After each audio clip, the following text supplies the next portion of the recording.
The biblical passage that says, "And it came to pass the next day, that the people arose in the morning, and built an altar there, and offered burnt offerings and peace offerings," brings us to a moment of surrender, reverence, and renewal before God. This act of building an altar and offering sacrifices was not a simple ritual, but a profound demonstration of gratitude, repentance, and, above all, faith in something greater. It is a powerful reminder that, in moments of crisis or victory, our response must always be to turn to the Lord, build altars in our hearts, and make our lives a living offering. These days, it's easy to get lost in the demands and distractions of everyday life. We are constantly bombarded by worries, fears, and sometimes we forget that there is a place of peace that can be accessed, the altar of our life. This altar is not physical, but spiritual. It is the place where we meet with God, where we deposit our anxieties, our dreams, and our failures, trusting that He can transform each of these things for our good.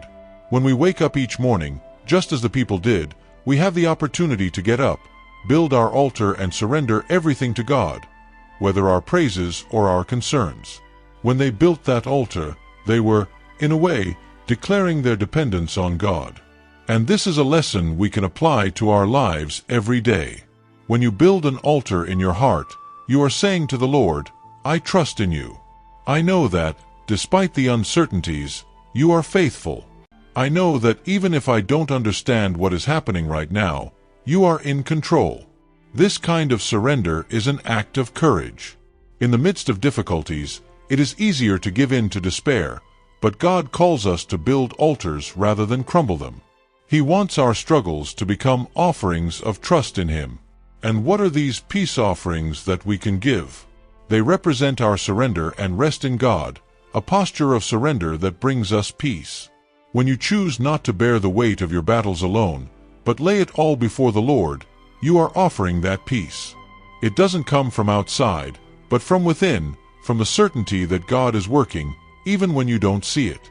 Sometimes, the greatest sacrifice we can offer is our own inner peace, which is only achieved when we learn to surrender our struggles and trust in divine action. So when you wake up tomorrow, remember that you have the chance to do the same. Rise with purpose, build an altar in your heart, surrender your worries, your hopes, your joys. Each day is an opportunity to make your life a living holocaust, an offering of faith and gratitude. The altar you build today can change your tomorrow. And remember, God does not reject a broken heart. He receives every peace offering and in return offers His own peace, which passes all understanding. May this message inspire you to see each new day as a chance to renew your faith and trust in the Lord, knowing that, by building your altar and giving Him your struggles, the peace that only He can give will be upon you.